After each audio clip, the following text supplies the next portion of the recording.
de la Ciudad de México, en muchas plazas públicas del país el pasado domingo en defensa de la democracia, la ley, en defensa también de las instituciones con sus ecos y también con las reacciones en un lado y en el otro, en un frente y en otro. Ezra Chabot, hola, ¿qué tal? Buenas noches. Muy buenas noches, Lourdes Mendoza. Lourdes, ¿Cómo estás? Muy buenas noches. Ricardo Buenas noches, Lourdes. Ezra. Qué gusto, Ricardo. Muy buenas noches, Lourdes. ¿Cómo leer, cómo entender esta que será, entiendo, la última antes de llegar, digamos, a la elección del domingo 2 de junio, la última gran movilización ciudadana de esta bautizada Marea Rosa? Pues yo creo que la ciudadanía está despertando, yo creo que la ciudadanía está sintiéndose un poco agraviada por que se están atacando nuestra democracia, nuestras instituciones y sobre todo también las libertades. Y entonces creo que poco a poquito la ciudadanía, sí, con colectivos en donde te dicen vamos a marchar, vamos a salir, vamos a estar defendiendo estas tres cosas. Esa parte de la ciudadanía no la veías tan activa antes. Nunca habíamos visto estas clases de manifestaciones en unos dicen que fueron 102, otros dicen que fueron 122 ciudades. Nunca habíamos visto la cantidad de gente, la concentración de gente. Y una de las cosas que me gustó mucho de lo que dijo Lorenzo Córdoba es que decía, a ver, aquí habemos de chile, dulce y manteca, y justamente eso es una democracia, poder estar en el mismo lugar y estar defendiendo que se cumpla la Constitución y que se respete las instituciones. Y decían que él no creía que nos íbamos a enfrentar a una elección de Estado, que si bien tenemos instituciones como el INE y como el TRIFE, pero que sí la ciudadanía íbamos a estar checando muy de manera muy puntillosa las acciones o no acciones que estuvieran llevándose a cabo para el futuro. Entonces yo creo que en este país los pesos y contrapesos siempre ayudan en las democracias. Y sin duda la ciudadanía también es parte de la democracia, y creo que todo el mundo, cuando hablabas con mucha ciudadanía, te decían, ay, esto de la democracia y esto de la política yo no le entiendo nada. Pues cómo no, si la política nos toca a todos los mexicanos por una o por otra razón, ¿no? Sin duda. Y fue un éxito. ¿Qué lectura darle a 3 meses y medio, poquito menos de la elección? A ver, voy a decir un sacrilegio. Esto se vio al presidente López Obrador. Presentó una agenda legislativa, un ómnibus legislativo, pues que eso es lo que buscaba, ¿no? Provocar flagrante, abierta, deliberadamente, no solo a sus opositores, digamos, a los que podían sentirse agraviados, no hablo del conjunto del paquete, pero sí por la intentona o la decisión de modificar 2 piezas bien importantes de la política mexicana. Una, el sistema judicial, y el otro, el sistema electoral.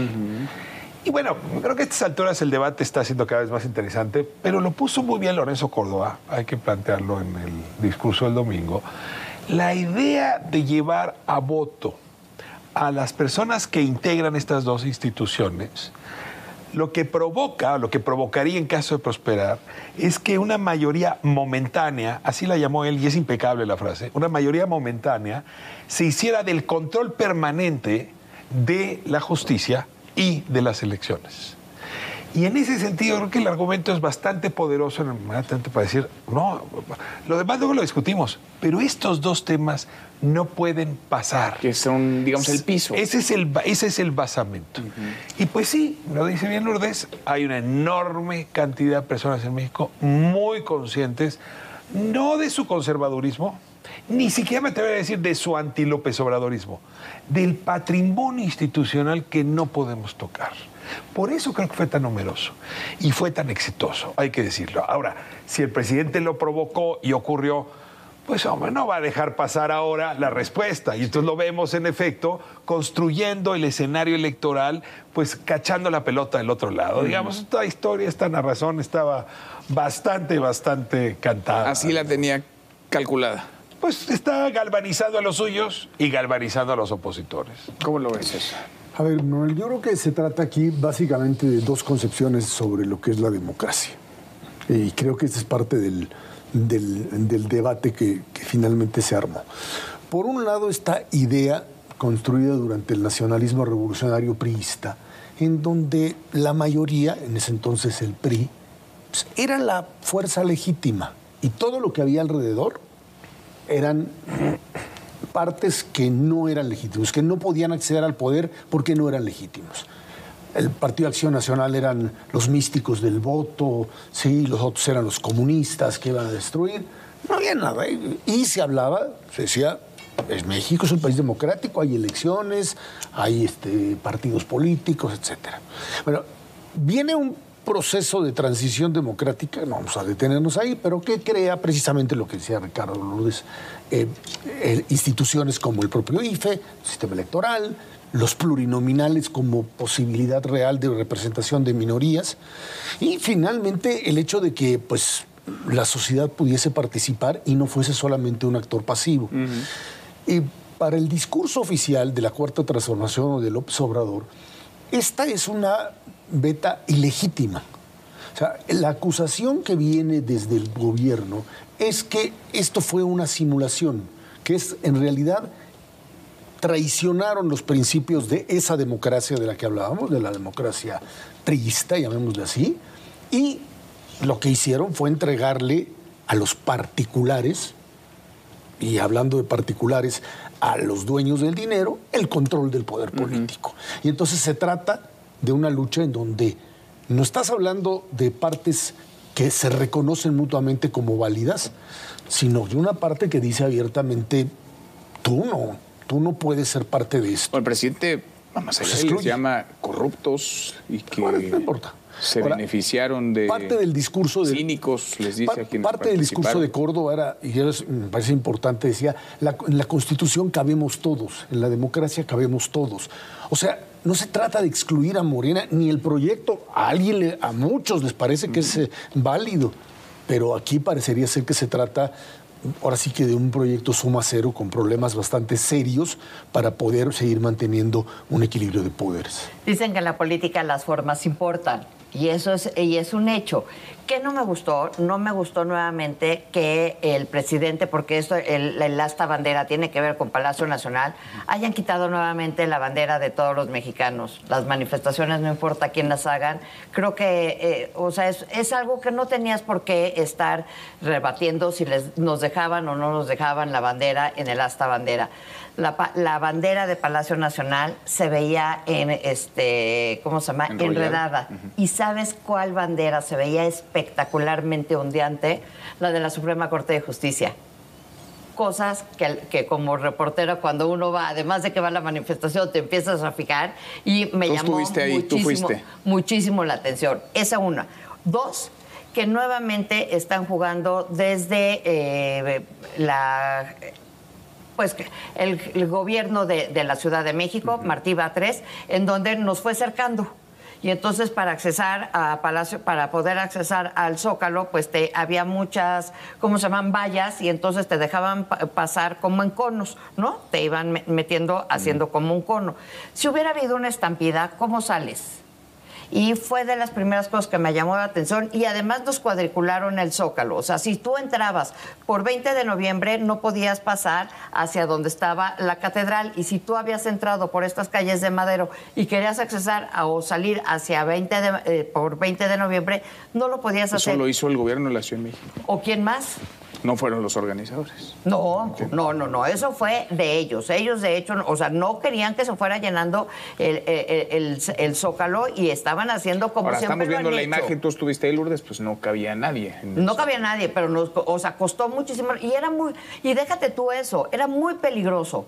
Cualquier cosa que hubiera pasado, cualquier estampida, cualquier grito, cualquier desorden que hubiera pasado, ¿cómo logra salir? Ahora, decías, Ricardo, esto tiene una intención, ¿no? Es decir, no es casualidad. El presidente hace públicas estas iniciativas, genera esta conversación que detona en esta movilización. Estaba quizá anunciada desde antes, pero tiene mayor potencia.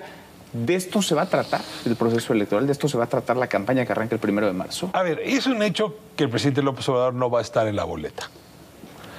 Va a estar, ayer la llamó, ¿no? La señora Justicia, así llamó a Claudia Sheinbaum, ¿no? Y va a estar este proyecto. Incluso me parece que acabará siendo irrelevante lo que presente como programa Claudia Sheinbaum, o los 15 puntos que presentó en el INE y presentará el día del arranque de campaña. Estos son los puntos centrales de esa oferta política. Y yo creo que al estilo López Obrador es muy nítido el país que él se imagina y las instituciones que él se imagina. Y en ese sentido coincido con Ezra. Es decir, yo no voy a discutir si tiene derecho o no a tener una imagen de país, sobre todo porque es el presidente, pues no que lo tiene. Ahora, nos está convocando a que sancionemos ya no solo a Claudia Sheinbaum como futura gobernante o a Morena como futura mayoría, sino a esas iniciativas. Y radicalizó de tal manera la propuesta, pues que sí está obligando una toma de posición. Y a lo mejor había quien no había pensado en serio para qué servían la representación proporcional, o no se le había ocurrido a nadie que a lo mejor los jueces pudieran ser electos o que los consejeros del INE. Pero ahora con el debate, todos vamos a acabar teniendo una posición. Y el tema es que si los argumentos en contra del ómnibus legislativo terminan cuestionándose, eso puede llevar a que le vaya a su oferta política menos bien de lo que había calculado. Es una cosa que habíamos platicado aquí. O sea, esta apuesta del ómnibus legislativo le podría salir muy mal o le podría salir muy bien.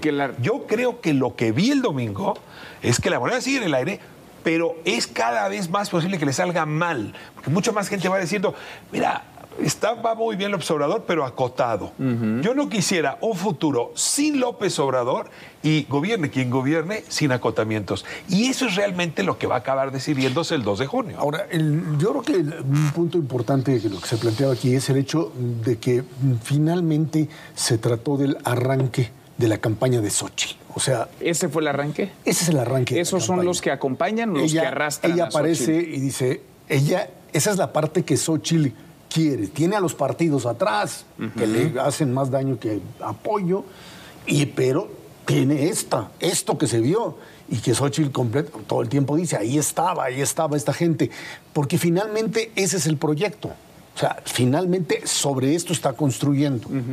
Y del otro lado, pues lo decía, cuando viene la respuesta de Claudia Sheinbaum en la tarde, cuando se va a registrar, vuelve sobre la historia, primero de ese concepto de democracia que había mencionado anteriormente, y de la, mitología de la creación de Morena basada en que todo lo que hubo en la transición democrática fue fraude electoral.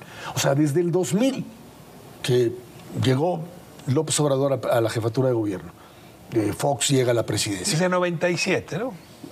Sí, pero no cuestiona el 97, cuestiona a partir del 2000, dice, bueno, porque él llega, y 2006 fue fraude, y 2012 fue fraude, y ya luego, pues, aunque ya no hubo fraude. Ya no hubo fraude. Pero ahorita sí lo queremos atacar. Pero no, y quieres quitar a una institución o transformar, controlar una institución que te permitió, te dio la oportunidad finalmente y pues validó un triunfo, y que hoy lo que tú quieres hacer es decir, lo que decía Córdoba, quitar la escalera, porque aquí el único que sube soy yo. O sea que 30 años nos tocó a los mexicanos, o nos costó a los mexicanos construir esa escalera para que él llegara, y que ahora que él está arriba en la cima de esa escalera la quiere dinamitar para que nadie más la vuelva a usar y solo los suyos. Otro de los puntos, de las cosas que me llamó la atención de la manifestación es que de la primera manifestación, que fue en noviembre, pues podríamos decir de hace 2 años, que fue la primera que se convocó de que el INE no se tocaba. Sí. En ese entonces había una señora que se llama Ana Bull. Ana Bull era una ama de casa y decía, yo ni me meto esto, pero empezó a tener esta cosquilla de querer ser participativa y llevó 4 camiones, porque aquí lo importante es, no había acarreados. Toda la gente fue por su pie y porque decidieron salir e ir a manifestarse. Y entonces ella llevó 4 camiones. ¿Sabes cuántos camiones llevó para esta manifestación? Bueno, 80. La van a contratar en algún partido. Su meta era, te van a buscar 100, ahorita para ver si tienes su teléfono. Su meta eran ya 100. Una mujer, una ama de casa, que nunca había movilizado gente. Pues es experta movilizadora. ¿Qué tal? Pero fíjate, se quedó corta. O sea, quería llegar hasta 100. Otros, fíjate. Y se quedó con 80 camiones. Y creo que es una manera muy, muy interesante de ver cómo también la sociedad se está empezando a sentir mucho más a gusto para salir a las calles y tomar retomar las calles. Y la verdad es que a mí esto de las manifestaciones sí me gusta. Yo no era una mujer que acostumbraba a hacer, o sea, tenemos las de Fox y demás, pero eso te gusta estar en la plaza pública. Ahora, hay mucha efervescencia. Sí. Hay mucha efervescencia. Y ser parte es importante. Quisiera retomar un punto que mencionó Erra, porque siempre estos eventos, en realidad, es como cuando cae una gota en medio del agua, pues realmente hace efectos y ondas en mucha dirección. Ya analizamos la relación entre la oposición, Xóchitl Gálvez y el presidente. Pero el otro ángulo que menciona Erra me parece importante. El principal defecto de Xóchitl Gálvez son los partidos que la han postulado y sobre todo los dirigentes de esos partidos. Sí. Porque pues más de una tendrá temor de que en realidad Xóchitl Gálvez no sea más que una pantalla, la fachada de una casa. Se acuerdan los barcos, ¿no? Que tienen como un mascarón, ¿no? Una sirena. La arrancas y quién sabe qué hay atrás. Si Xóchitl Gálvez es solamente la fachada, se le va a caer el teatro. Pero si en efecto es más que Marco Cortés y Alito, ¿no? Moreno, es más que los liderazgos de los partidos, y en efecto es este otro México, entonces la credibilidad de su candidatura toca otra lógica. Y en ese sentido me parece que la manifestación fue muy importante. Porque lo que hizo fue finalmente decirles, y lo decían claramente, dice Xóchitl, es el cuarto pie de la, el cuarto pie de la silla, y el más fuerte y el más importante, porque lo que tiene que hacer Xóchitl, y ya lo sabe, es poner a la ciudadanía atrás. ¿Ese es su ejército electoral? Ese es el ejército electoral, y los partidos tienen que ir atrás, agachaditos, por favor. Y pues estos 700,000 personas, ¿y cuántos son los siervos de la nación? Ahí hay un ejército. Gracias, Ricardo, muchas gracias. Gracias, Lourdes. Gracias, Erra. Hasta mañana, pues.